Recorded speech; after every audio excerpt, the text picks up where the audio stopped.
Welcome to my channel astrology blessings and guidance. आज हम पढ़ेंगे थर्ड हाउस इन एस्ट्रोलॉजी। कुंडली में तीसरा भाव यानी थर्ड हाउस एक बहुत इंपॉर्टेंट एरिया रिप्रेजेंट करता है, जो डील करता है हमारी कम्युनिकेशन से, हमारी जर्नी से, यात्राओं से, हमारी इंटेलिजेंस से, हमारी हैबिट्स एंड इंटरेस्ट से, हमारा रुझान किस तरफ है, हमारा इंक्लिनेशन जिस भी तरफ है उससे। जहां सेकंड हाउस बताता है कि हम अपने शब्दों को, एक्शंस को किस प्रकार एक्सप्रेस करते हैं, वहीं थर्ड हाउस यानी तृतीय भाव बताता है कि आपका कम्युनिकेशन वर्चुअल हो सकता है। It could be through internet. ये भाव हर उस चीज से रिलेट करता है जो हमारी अर्ली लाइफ एनवायरनमेंट का पार्ट होता है, जैसे हमारे सिबलिंग्स, हमारे पड़ोसी, हमारा प्राइमरी स्कूल, हमारी छोटी मोटी यात्राएं, ये सब। क्योंकि थर्ड हाउस जेमिनी यानी मिथुन लग्न का है, जिसका लॉर्ड बुध है यानी मरकरी, तो जो भी हम चिट चैट या गॉसिप करते हैं वो भी इस भाव से देखा जाता है। ये भातृ स्थान है, इसलिए हमारे सिबलिंग्स यानी हमारे भाई बहनों के साथ या हमारे पियर्स के साथ हम क्लोज एसोसिएशन इसी हाउस की वजह से फॉर्म करते हैं। तीसरा घर जहां हमारी पढ़ाई की तरफ हमारा रुझान, हमारा इंक्लिनेशन बताता है, इसलिए ये हमारी मेमोरी से भी रिलेट किया जाता है। यदि ये भाव स्ट्रांग हुआ तो हमारी मेमोराइजिंग एबिलिटी, लर्निंग को रिटेन करने की स्किल अच्छी होती है। इसको हम सहज भाव भी कहते हैं। ये बताता है कि हम अपनी इंफॉर्मेशन कितनी इजीली एक्सचेंज कर पाते हैं, कितनी सहजता के साथ हम दूसरों के साथ अपनी बातचीत, अपनी फीलिंग्स एक्सप्रेस कर पाते हैं, हम कैसे दूसरों से कनेक्ट कर पाते हैं, specially through your younger siblings, अपने छोटे भाई बहनों के साथ। उनके साथ हमारा डायनेमिक्स कैसा है। थर्ड हाउस हमारी अर्ली एजुकेशन भी बताता है। हम शॉर्ट डिस्टेंस ट्रैवल में कैसे कम्यूट करते हैं, हमारा मोड ऑफ ट्रांसपोर्टेशन कैसा है, like what do we use, ships, cars, rails, buses, aeroplanes, ये भी इस हाउस से हम देखते हैं। ये हमारा इमीडिएट एनवायरमेंट पर पूरा होल्ड रखता है, like our interaction with our neighbour and the community. हम सबकॉन्शियस लेवल पर कैसे सोचते हैं, हमारा इंटरेक्शन आउटर वर्ल्ड के साथ कैसा होगा, it shapes our subconscious mind in that way. Third house से रिलेटेड प्रोफेशंस कौन से? यदि आपका profession is anyway related with code writing और डिजिटल फॉर्म्स, तो it indicates that your third house is very strong. It is perfect fit for you. Apart from this, जब भी हमारा थर्ड हाउस स्ट्रांग होता है, मजबूत होता है, तो हमारा मरकरी यानी बुध ग्रह इसमें इन्वॉल्व होता है। Then we get great success in the field of teaching, lectureship, public speaking. इसके अलावा जब भी हमारी जॉब कॉन्ट्रैक्ट बेसिस पर होती है या we look in negotiation department, we have to use our thinking ability enormously. बहुत ज्यादा हमें अपनी थिंकिंग एबिलिटी पे ध्यान देना होता है। इस कंडीशन में हमें अपने थॉट प्रोसेस पर अच्छे से वर्क करना होता है, बिकॉज उस कंडीशन में हम फैक्ट्स को अच्छे से गैदर करके, असिमुलेट करके, इकट्ठा करके यूज करेंगे तो हमें रिजल्ट्स अच्छे मिलेंगे। Third house journalism and documentation का भी होता है, तो जितने भी डॉक्यूमेंट रिलेटेड वर्क होते हैं उसको भी हम थर्ड हाउस से लिंक करते हैं। ये किसी ऐसे डिपार्टमेंट में यदि आप काम कर रहे हो जहां आपको न्यूज रिपोर्टिंग करनी है, तो थर्ड हाउस के आप अच्छे बेनिफिट्स ले सकते हो for profession. What is the best part of third house? Third house का बेस्ट पार्ट होता है सोशलाइजेशन, जो कि बहुत क्विकली होता है। थर्ड हाउस की वजह से ही हम इजिली या डिफिकल्ट वे में सोशलाइज कर पाते हैं। आप इस तरह से समझिए कि टिकटॉक थर्ड हाउस के एट्रीब्यूट को बहुत इजीली समझा देता है, क्योंकि जो इस तरह के एप्लीकेशंस होती हैं उनमें जो हम वीडियोस डालते हैं वो तुरंत समझ आती है, और हम सेकेंड्स में दूसरों के साथ वीडियो शेयर कर लेते हैं। ये भाव ये बताता है कि हम कितना इजीली अपना ज्ञान, अपनी बुद्धि, अपने इंटरेस्ट, अपनी हॉबीज अपने कंपेनियंस के साथ, सिबलिंग्स के साथ, नेबर्स के साथ कितने आराम से शेयर कर पा रहे हैं। और देखते ही देखते कुछ वीडियोस बहुत वायरल भी हो जाती है, जो कि हमारा हॉबी का एरिया है। अगेन थर्ड हाउस आपका तीसरा भाव ये भी बताता है कि आप इंटरनेट यूज करके अपना डायनेमिक इंटरप्ले और ऑनगोइंग डायलॉग्स कितने इंटरेस्टिंग वे में पब्लिक के साथ ऑल ओवर वर्ल्ड एक्सचेंज कर सकते हैं, चाहे वो ट्रेंडी कैच फ्रेजेस के फॉर्म में हो या अपने छोटे भाई बहनों को कोई ज्ञान भरा विजडम वाला मैसेज देने के फॉर्म में हो, या फिर कोई एस्ट्रोलॉजी जैसा सब्जेक्ट हो उसका रिलेटेड ज्ञान हो। थर्ड हाउस हर जगह अपना रोल प्ले करता है। थर्ड हाउस पर मरकरी का शासन क्यों है? Why Mercury rules third house? Mercury एक फास्ट मूविंग प्लैनेट है, ये भाव बहुत लाइवली है। मरकरी इसका रूलिंग प्लैनेट है और जेमिनी यानी मिथुन इसकी राशि है। आप इस तरीके से समझिए कि बुध यानी मरकरी एक नटखट बालक है, और बच्चों को तो खेलना कूदना बहुत पसंद होता है, इसलिए जितनी भी स्पोर्ट्स रिलेटेड एक्टिविटीज होती है या हंसी मजाक होता है हम इस भाव से देखते हैं। ये भाव आपको लर्निंग का भी बहुत इंटरेस्टिंग वे में सिखाता है कि आप लर्निंग कितने इंटरेस्टिंग वे में कर सकते हो, जहां आपको बहुत सीरियस होकर मेटिकुलसली पढ़ाई नहीं करनी पड़ती, बल्कि ये हाउस आपको ये बताता है कि आप किसी पढ़ाई में इतना एंगेज हो, इसीलिए क्योंकि थर्ड हाउस का इन्वॉल्वमेंट है। वो ज्ञान जो बहुत बोर हो सकता था वो बहुत इंटरेस्टिंग वे में आपको मिल रहा है, because you have utilised your third house. संक्षिप्त बातचीत और मजेदार वाक्यांश पूरे समाज को पकड़ कर रखता है।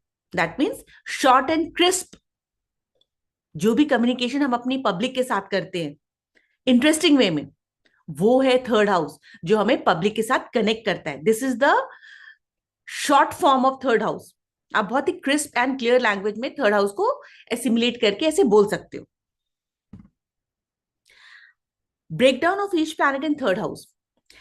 9 के 9 प्लैनेट्स थर्ड हाउस पर एक सिग्निफिकेंट इन्फ्लुएंस डालते हैं और बताते हैं कि इस हाउस का रिजल्ट अपनी लाइफ में हम किस तरह से देख सकते हैं। फॉर एग्जाम्पल, यदि सन सूर्य तीसरे भाव में बैठा है तो व्यक्ति का सेंस ऑफ सेल्फ एक्सप्रेशन बहुत स्ट्रांग होगा, आत्म अभिव्यक्ति की भावना बहुत इन्फ्लुएंशियल होगी, वो अपने भाई बहनों के साथ उनके बीच में लीडर की तरह रहेगा, और वो हमेशा सेंटर ऑफ अट्रैक्शन बने रहने की कोशिश करेगा। वो चाहेगा कि उसके भाई बहन उसको हमेशा फॉलो करें। वो अपनी सोसाइटी में भी लीडर बनकर सारे काम करने की कोशिश करेगा।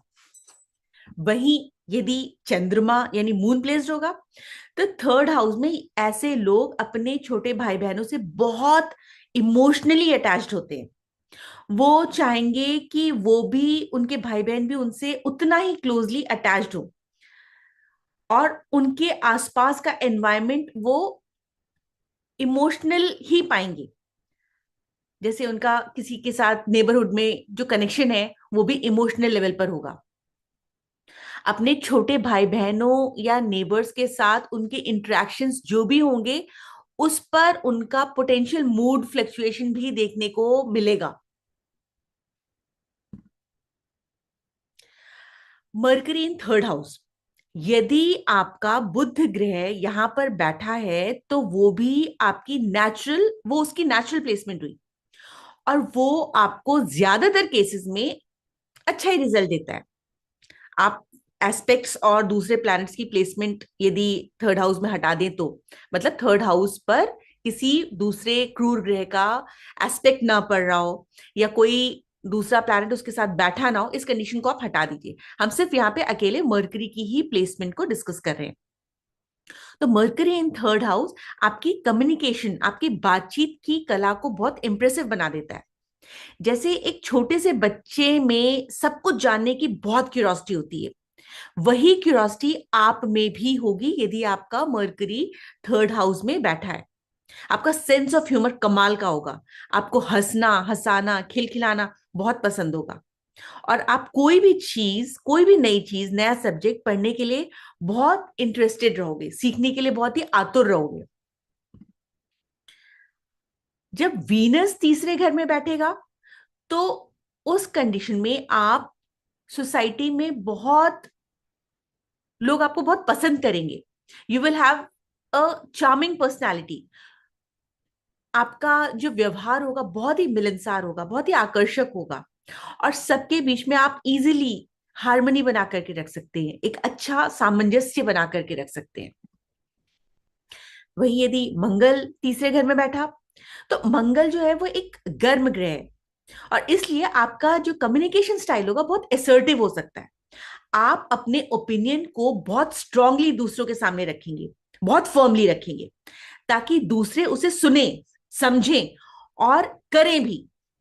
आप अपने यंगर सिबलिंग्स के साथ भी बहुत कॉम्पिटिटिव रहेंगे, आप उनसे हमेशा आगे रहना पसंद करेंगे, और हो सकता है कई बार आप लोगों के बीच में, आपके और आपके भाई बहनों के बीच में कन्फ्लिक्ट भी हो जाए। इसलिए आपको इस एनर्जी को सही ढंग से यूज करना है। You should go for physical activity, exercise, gym, yoga, workout, ये इसका अच्छा अलाइनमेंट है। Jupiter in third house, Jupiter है वो एक बेनिफिक प्लैनेट है, ये एक शुभ ग्रह है। ये आपको ऑप्टिमिस्टिक बनाता है, आशावादी बनाता है। आपका जो बातचीत का स्टाइल होता है बहुत ही एक्सप्लेनेशन भरा होता है, क्योंकि बृहस्पति एक्सपेंशन का कारक है, फैलाव का कारक है।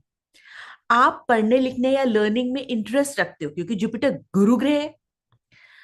आपको स्मॉल डिस्टेंस ट्रैवल में भी बहुत बेनिफिट होता है यदि यहां पर जुपिटर थर्ड हाउस में बैठा होता है। तो यदि थर्ड हाउस में तृतीय भाव में शनि ग्रह बैठ गया, उस कंडीशन में you have to be careful. Saturn यानी शनि कहता है कि बातचीत भी करिए तो थोड़ा सोच समझकर, अभद्र भाषा का प्रयोग बिल्कुल ना करिए। सैटर्न की थर्ड हाउस में प्लेसमेंट आपको बहुत रिजर्व नेचर का बनाती है। आपका फोकस थ्योरेटिकल लर्निंग पर नहीं होता कि हाँ सिर्फ किताबी ज्ञान ले लिया, बल्कि प्रैक्टिकल लर्निंग पर होता है। आप हर चीज को करके देखना चाहते हो। आपको अपने छोटे भाई बहनों के साथ बहुत पेशेंस रखना चाहिए, संयम रखना चाहिए, और जब भी किसी से इंटरेक्शन करें तो डिसिप्लिन के साथ करें, और छोटी छोटी बातों का ध्यान रखें कि आप सही तो कर रहे हैं। यह हमेशा क्वेश्चन आपके दिमाग में होना चाहिए। Be fair to all. आपके आस पड़ोस या छोटे भाई बहनों की तरफ आपकी जो भी रिस्पॉन्सिबिलिटीज होती हैं उसको ऑलवेज पूरा करिए। राहु, ज्योतिष में तीसरे भाव में राहु को एक बेनिफिक प्लैनेट माना गया है, एक बहुत शुभ ग्रह माना गया है, क्योंकि ये बहुत ही पराक्रमी होता है, ये बहुत ही शूरवीर होता है। ऐसे व्यक्ति का जो कम्युनिकेशन स्टाइल होता है बहुत एक्सीलेंट होता है। ये बहुत एडवेंचरस लोग होते हैं, बहुत ही पराक्रमी टाइप के लोग होते हैं, बहुत ही स्किलफुल होते हैं। ऐसे बंदों के माइंड में बहुत इनोवेटिव आइडियाज आते हैं। इनको हमेशा अपनी एक पहचान बनाने की स्ट्रॉन्ग डिजायर होती है, और इसलिए ये रेस्टलेस भी रहते हैं। ये रिस्क लेने से नहीं डरते। इनका जो कम्युनिकेशन स्टाइल है दूसरों के लिए एक एग्जाम्पल सेट करता है। इनका थॉट प्रोसेस जो होता है वो अनकन्वेंशनल होता है, मतलब पब्लिक से डिफरेंट होता है, बिल्कुल डिफरेंट, अपरंपरागत दृष्टिकोण। इनके सिबलिंग्स के साथ यूजुअली इनकी मिसअंडरस्टैंडिंग क्रिएट हो जाती है, और जो कि कई बार कन्फ्लिक्ट में एंड होती है। तो इसलिए इनको थोड़ा सा इस मामले में ध्यान रखना चाहिए। वहीं यदि आपका केतु थर्ड हाउस में प्लेस्ड है, तो आपको सलाह दी जाती है, एडवाइस दी जाती है कि आप अपने छोटे भाई बहनों के साथ धर्म कर्म के कार्यों के बहाने जुड़े रहें। क्योंकि केतु क्या है, केतु अकेले थकेले अपने में रहने वाला प्लैनेट है, उसको ज्यादा भीड़ भाड़ पसंद नहीं है। लेकिन यदि धर्म कर्म आ जाता है, स्पिरिचुअलिटी आ जाता है, तो वो अपने भाई बहनों के साथ बहुत इजीली जुड़ पाएगा। उनसे आध्यात्म पर चर्चा करें, उनके साथ स्पिरिचुअल प्लेसेस घूमने जाएं, साथ बैठकर मेडिटेशन करें तो बहुत अच्छा। आप अपना प्रोफेशन भी इन सेक्टर्स में चूज कर सकते हो यदि आपका केतु थर्ड हाउस में प्लेस्ड है। यदि आप में अपना फाइनेंस को अच्छे से मैनेज करने की कला है, तो समझ जाइए कि आपका केतु आपको शुभ प्रभाव दे रहा है। और यदि नहीं, तो अपने इनर वर्ल्ड से कनेक्ट करिए, मेडिटेशन करिए, आपका इंट्यूशन आपको सही गाइडेंस देगा। उपाचय भाव, why third house is called उपाचय भाव? तृतीय भाव को उपाचय भाव क्यों कहते हैं? वैदिक एस्ट्रोलॉजी में तीसरे भाव को उपाचय भाव यानी हाउस ऑफ ग्रोथ कहा जाता है। इसका मतलब है कि हम यदि अपनी पर्सनल डेवलपमेंट करना चाहते हैं, प्रोग्रेसिव रहना चाहते हैं, तो हमें एफर्ट्स करने की जरूरत है, इनिशिएटिव्स लेने की नीड है। उपाचय भाव ऐसा भाव होता है जहां लाइफ में इंप्रूवमेंट और इंक्रीमेंट दोनों समय के साथ, एक्सपीरियंस के साथ होता जाता है। यदि हम उस डायरेक्शन में प्रयास करें, तो results are sure to come over a period of time. क्योंकि ये सातवां है फ्रॉम नाइन्थ हाउस, इसलिए इससे ये भी पता चलता है कि जो भी हम एफर्ट्स करेंगे, उससे हमारे भाग्य में वृद्धि निश्चित तौर पर होगी, बशर्ते हमारे कर्म अच्छे हों। जब भी हम कोई प्रोजेक्ट्स इनिशिएट करते हैं और ग्रोथ पाने के लिए अपने एनवायरमेंट के साथ जुड़ जाते हैं और अपने संचार कौशल यानी मोड ऑफ कम्युनिकेशन को इफेक्टिवली यूज करते हैं, तो ये बन जाता है house of growth. No doubt, जो प्लैनेट्स इस हाउस में बैठे हैं वो डेफिनेटली आपका करेज लेवल और कम्युनिकेशन स्टाइल तो शो करते ही हैं, बट इसके अलावा दूसरे प्लैनेट्स का इस भाव पर दृष्टि भी आपकी स्ट्रेंथ्स एंड चैलेंजेस को हाईलाइट करता है। इन सारे एस्पेक्ट्स पर फोकस करते हुए आपको अपॉर्चुनिटीज का यूज करना है। आपको रिजल्ट कब मिलेगा? जब इस प्लैनेट की दशा आएगी। इस भाव का रिजल्ट एज और एक्सपीरियंस के साथ गहराता चला जाता है। विशुद्धि चक्र और थर्ड हाउस का क्या रिलेशन है?